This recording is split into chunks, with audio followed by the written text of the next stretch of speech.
everybody, how's it going? Welcome back to another MAMJ Let's Play of Dream Daddy. So when we left off, we had a nice little brownie bake sale with Joseph. I don't know how I feel about him yet, but hopefully he likes me. So what we're gonna do is we're going to go ahead and start a second date. Doesn't that sound lovely? Doesn't that sound just swell? I thought so. Hopefully you guys are thinking the same. Treat people better than they treat you. It's hard to do, but it is good advice. That is definitely faux show. Is that even what people say? I don't know. I just live here in the YouTube sphere. Oh, it's been a long day of clipping coupons. Looks like there's a sale on boxed brownie mix. That reminds me. I wonder what Joseph's up to. I should see if he wants to hang out. Or if he wants to go to the store with me and use these coupons. Looks like he's online. Hey, Joseph, wanna hang? It takes a moment for Joseph to respond. Kelly, hope you finally recovered from your brownie-induced coma. And I know I promised you a fun hang, but tonight I'm actually chaperoning a youth group mixer. Amanda's invited, of course. If you're not doing anything, you should come. Oh, that sounds nice. And to be a chaperone with me, because I need help. Less nice. I think for a moment. I'm a little bummed out, of course, but I suppose I just wanted to have some time, me and Joseph time. Maybe get to know him a little better. What the heck? My friend needs my help. I type back. Buddy, if you need me, you got me. Just tell me where I need to be tonight. Joseph lets me know the details. It starts pretty soon. I should get ready. I knock on Amanda's door and peek in. Hey Amanda, I'm about to head out. Where are you off to? You gonna go extreme couponing? I'm actually gonna go chaperone this youth mixer dancing that's happening at Joseph's church. He says you're invited, but if you don't want to come, I'll cover for you. You know what? I'm down. Maybe I can make some new friends. That's a good attitude. But I'll have you know that I'm mostly doing this for the potential of free food. Thank you, Amanda. You get 4 daughter points today. Can I trade them for a daughter lava lamp? Sorry, you only have enough for a daughter spider wing. Or some of those daughter plastic jumpy frogs. I like those things. They try their hardest. It's inspirational. We arrive at the church to find that nobody's there. What is Jesus? Never mind. Oh, there are decorations and balloons and banners and everything, but no use. I've been to a couple dances in my life, and not that I want to paint myself as some sort of dance expert, but genuinely, dances require people. And those people need to be dancing. All of a sudden, Joseph jogs up to us. He looks frazzled. You're here. I need your help. Joseph gestures to the hand-painted banner hanging above the church doors. It reads, Jesus is coming. Yikes. Well, that's certainly a thing. God made all things, Amanda. Except for the banner. Ernest made that. I genuinely can't tell if he meant that maliciously or if he just can't spell good. You know what God also does? Forgives. He forgives teenagers and he never, ever breaks their box mods. Are you gonna break Ernest's box mod? No, Amanda. That would be a sin. I think it's the right one. It's the one right after sloth. Kelly, I need your help getting this down before anyone sees it. I can swing that. Amanda, can you help? Physical labor, huh? Amanda begins rapidly scanning the mostly empty room, looking for an escape route of her own. I have to go set up the food. The food's already set up. I'm gonna go do a final inspection pass on the food. Make sure it's up to code. That's my kid. I'm gonna go eat your food. Amanda is able to bolt away before myself or Joseph can get another word in. She really can't book it when she wants to. Her father was a giant pair of legs.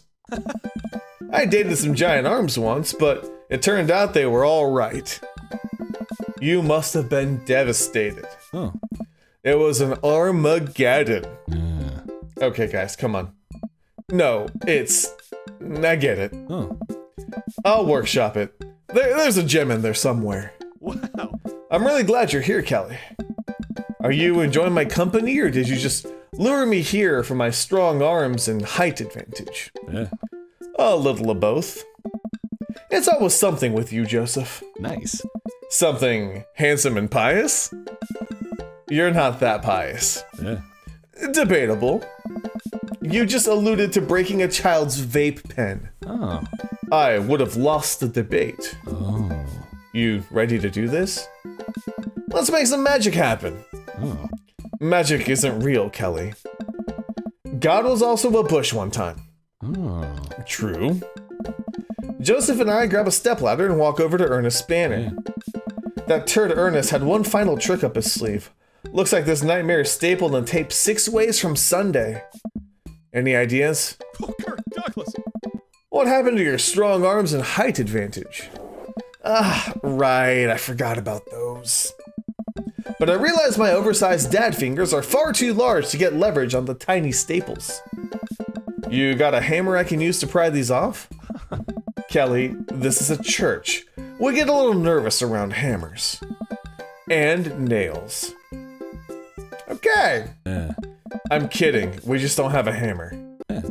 But we do have to hurry. The use will be here any moment and I'll never hear the end of it if we don't fix this. Wait, I have an idea. I run to grab the marker that Ernest used to draw the thing and jump back on the ladder. We can't get it down, but we can send a different message. I only got one shot here. Let's do this right.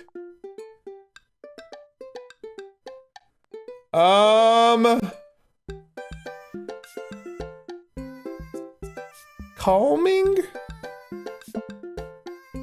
I turned the U into an A and add an L somehow. It's a little tight, but it works.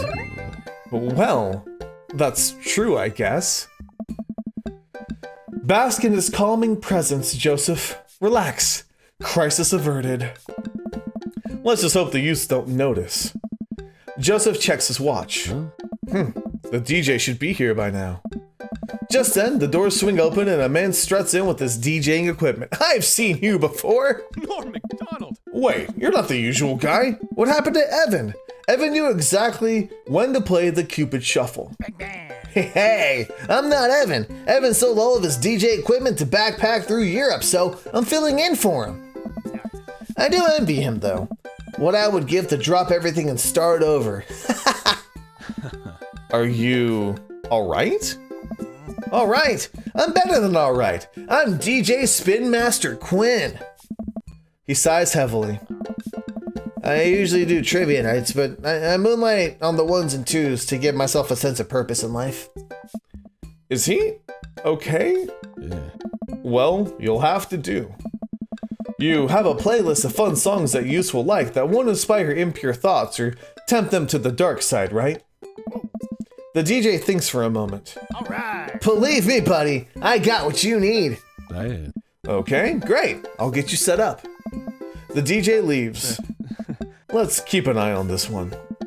He sounded like he was just gonna play Creep by Radiohead on repeat.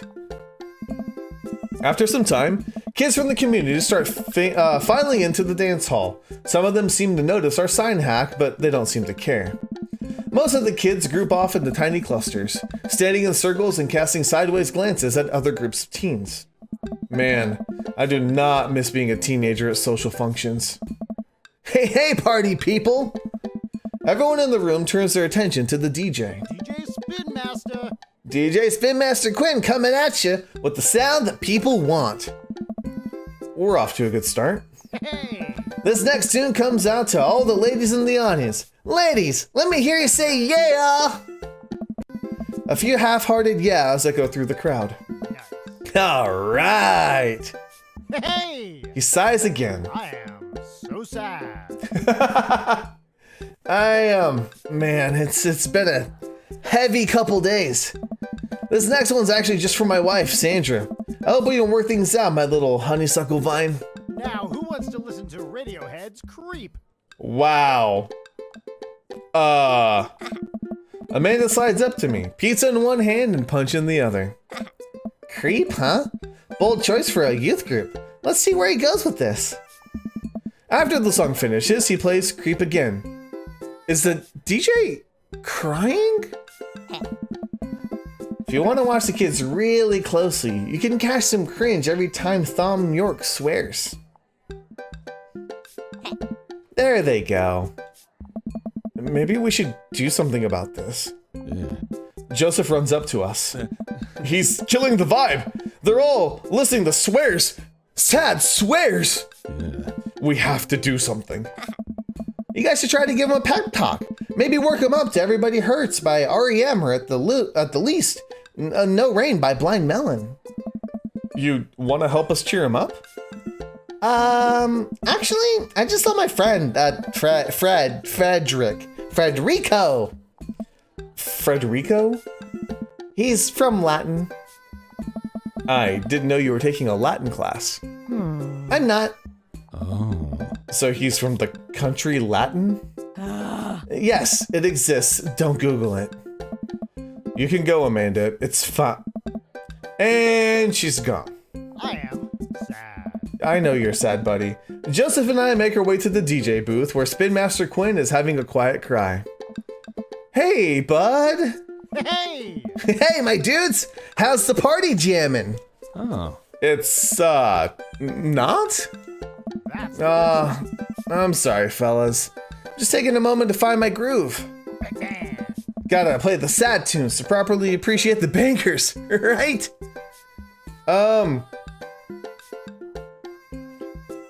Play the booty bumpers. It's what Jesus would have wanted. Oh, God. We'll see. Let's do this. That's not how DJing works. Now, stop me if I'm out of line here, since I've never been a DJ and don't have any current plans to become one, but I don't think that's how it works. The kids came out here to have a good time. You gotta cool it on the sadness. Hey, buddy, if it's problems you're having with... Hey! Joseph leans in close to me. Oh. What was his wife's name again? Oh no. I just remember Vanilla Honeysuckle or something. Sandy? Okay. Oh no, if you're having problems with Sandy, McDonald. it's Sandra. I can help you two. I do counseling. It's my job here and I'm very good at it. Yeah, except for the fact that we got the name wrong. Oh, I don't know. Yeah. I can tell that you're hurting. Nobody voluntarily listens to that much Radiohead on a repeat unless they're really going through some tough times.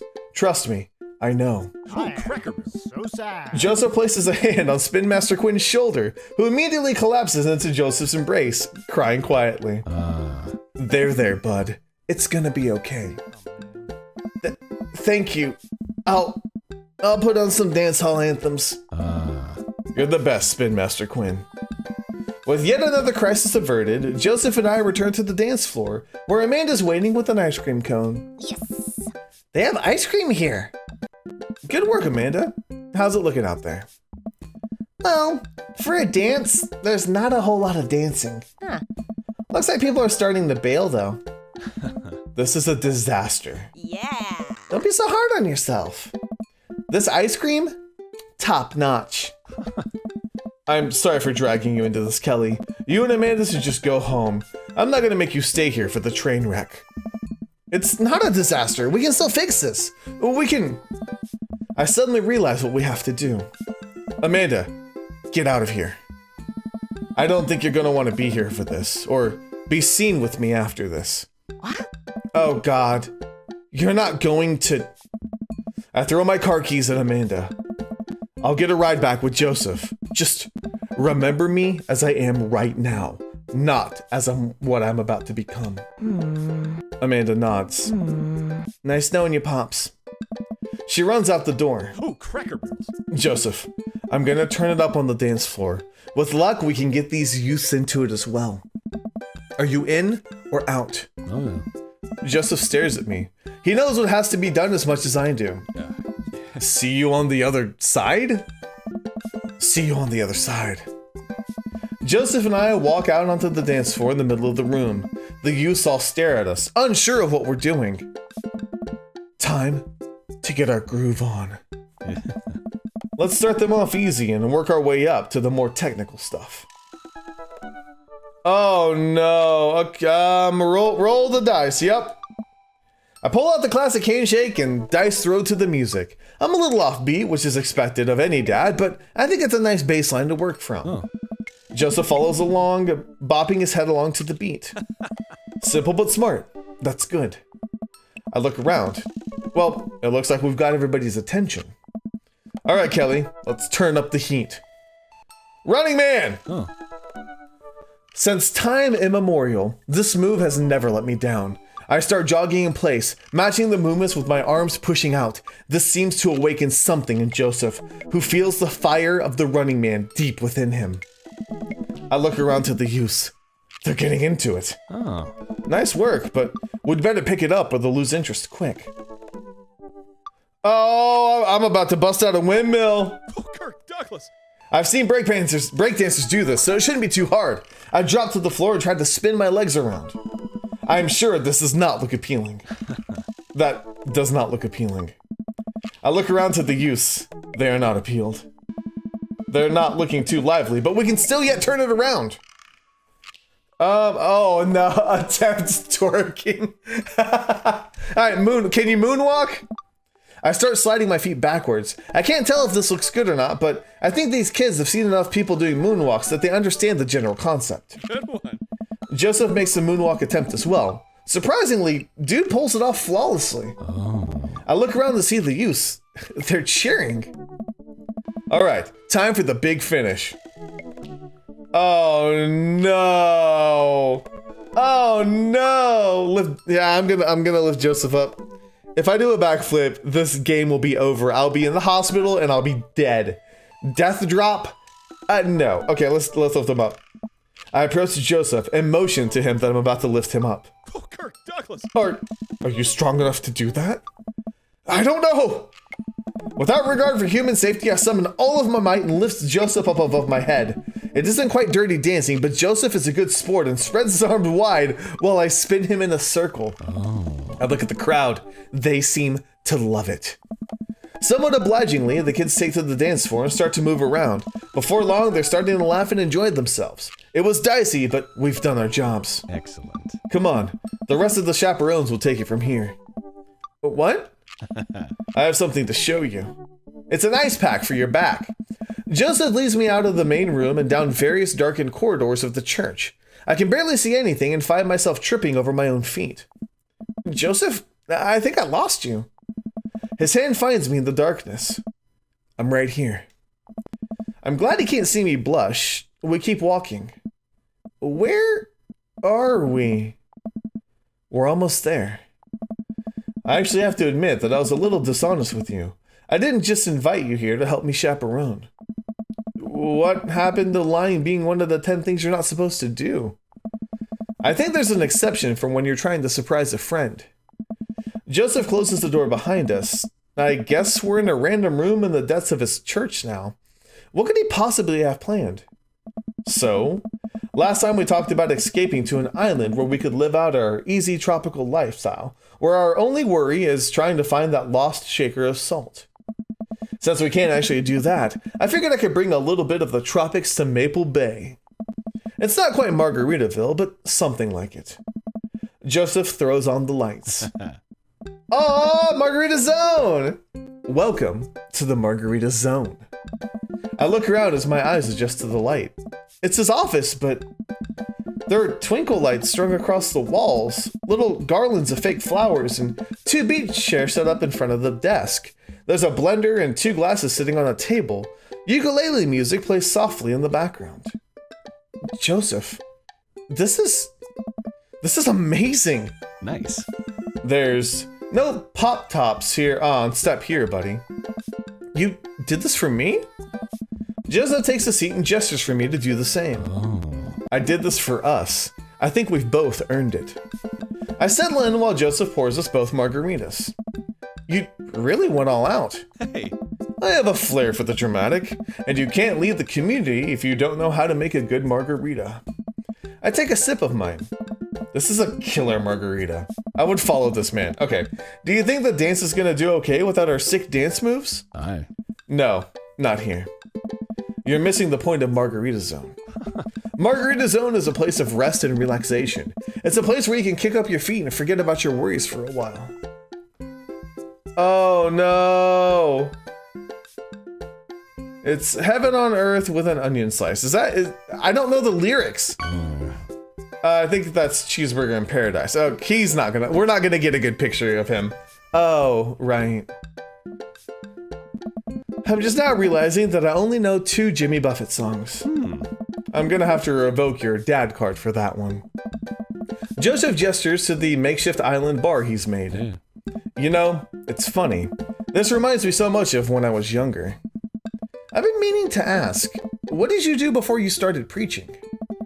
It's uninteresting. I left home young and got into a lot of trouble.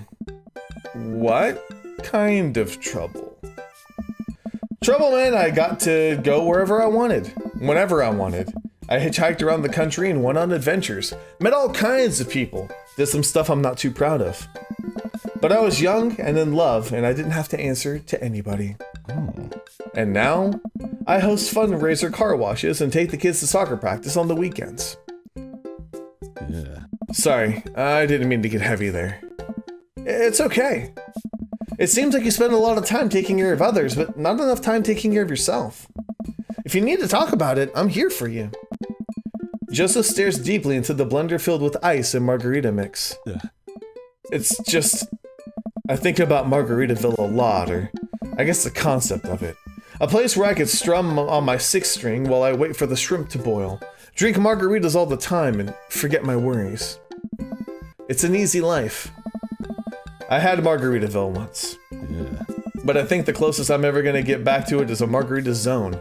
A short and occasional reprieve from daily life. Is that such a bad thing? This is pretty nice. It doesn't last forever. That's the rub. When you're in Margarita Zone, it's not like your problems have really gone away. You're just choosing to ignore them. Maybe you're looking at it the wrong way. Maybe Margarita Zone is actually better than Margaritaville because Margaritaville itself is an impossible ideal. Remember what Spin Master Quinn said? Sometimes you have to play the sad tunes to appreciate the bangers. If stepping on a pop top is your biggest concern, how could you possibly appreciate the boiling shrimp? Huh. And Margarita Zone isn't landlocked to this office. I think it's about finding the little pieces of Margarita Zone throughout your day and taking joy in those moments. That's awfully optimistic of you. It doesn't have to be anything big. For me, I think it's being able to quietly do word jumbles and drink some strong coffee in the morning, to see my daughter smile, or I smile at Joseph, to spend some quality time with a good friend. Oh. Yeah? Yeah. I can feel myself leaning closer to Joseph. Is it just me, or is he leaning closer too? Uh-oh! Joseph tenses up. He downs the rest of his margarita and hops up out of his chair. It's getting late. We should head back. Sure. Joseph and I make sure the dance wraps up without incident before he takes me back to the cul-de-sac. I hop out of Joseph's car before he pulls into his own driveway. Oh. Thanks again for the help. Thanks again for the Margarita Zone. Maybe we'll go back there one day. If we do, it'll be my own fault. Good one. Joseph chuckles and drives away. Oh. I walk into my living room and find Amanda curled up under a blanket and groaning on the couch. Hey Panda, you feeling okay? Dad, I have a tummy ache. Eat too much youth group food? Oh. I drank too deeply from the well of life and now I must pay the price. And by well of life, I mean that big lukewarm punch bowl of seltzer, juice, and sherbet. Amanda slides to the floor with an elongated groan. Need anything, kiddo? A time machine that goes back approximately 2 hours into the past so that I can warn myself about the folly of excess. I'll pour you a glass of water. Love you, Pops. How'd the dance go? Oh, I crushed it. Got the kids on the dance floor at the expense of my own dignity. A fair trade. Also, everything hurts. I'll see you in the morning, kiddo. Night, Dad. Everything hurts. Okay. Yeah, so I'm pretty sure that, like, I'm kind of in the mid-range right now with Joseph. Is it gonna be enough? Thank you so much. Maybe. Maybe we can get a picture. Maybe Robert's the only one I won't be able to get a picture of. I don't know. I really thought they were about to have, like, a kiss on the second date. Oh, where are we at now? Another dreary night, another listless stroll through Maple Bay. I've really been bonding with the community at Jim and Kim's lately, so my strolls have been leading me there more and more often. Peter, the man from the bank, Keith from down the street, Evelyn, who I saw at the deli that one time, and Guy, whose name I think is Carl, are basically members of the family at this point. In fact, I heard Neil, the surly bartender, mention that tonight is Keith from down the street's birthday, and that he'll have to get that little baby a little cake for his special little day. I think that's probably just being a dick, but I heard I head into the bar anyway. The mere possibility of a cake is strong enough to lure me in. I step inside in time to see Neil washing a cake tray with a crime scene outline of pink icing on it. Huh. I guess it really was Keith from down the street's birthday, and I missed it. I sit down and order a beer. As I sit down at the bar, I notice Mary from next door sitting on the corner of the room, drinking alone again. She must be having a rough day. She seems to be so weary and sad. She's been doing this more and more often lately. A pang of guilt shoots through me. Does she know? Is this because of me? Am I a homewrecker? Yeah, say hi. I decide to go say hello. I walk over to her booth and she doesn't look up. The seat taken? She still doesn't look up. I take the seat anyways and she finally notices me. You. Okay, this was maybe not the best idea. Hey. Having fun with your new best friend Joseph? He's a great... I'm so glad. I'm so happy for you two. Mary, I'm not... I'd never accuse you of anything uncouth, Kelly. You're just having an innocent, very platonic time with my husband. A supportive friendship. Come on. You're a good friend, aren't you? I don't want to... Sure, yeah. That's funny. Joseph usually likes his friends to at least have a spine. Hey. Not everyone likes to yell at their spouse's friends for no reason. So you're an expert on my marriage now? Yeah, it doesn't take an expert to see that you two are miserable, yeah. Then what does that make you? We were miserable a long time before you started poking into our business, buddy boy. Don't come around thinking you're some paragon of empathy just because you got involved where you weren't welcome. Mary takes a long sip of her drink. This was a mistake. You know, you're really not his type. I'm surprised. Mary pays her tab and strides right out of Jim and Kim's without looking back. Interesting. So can that go differently?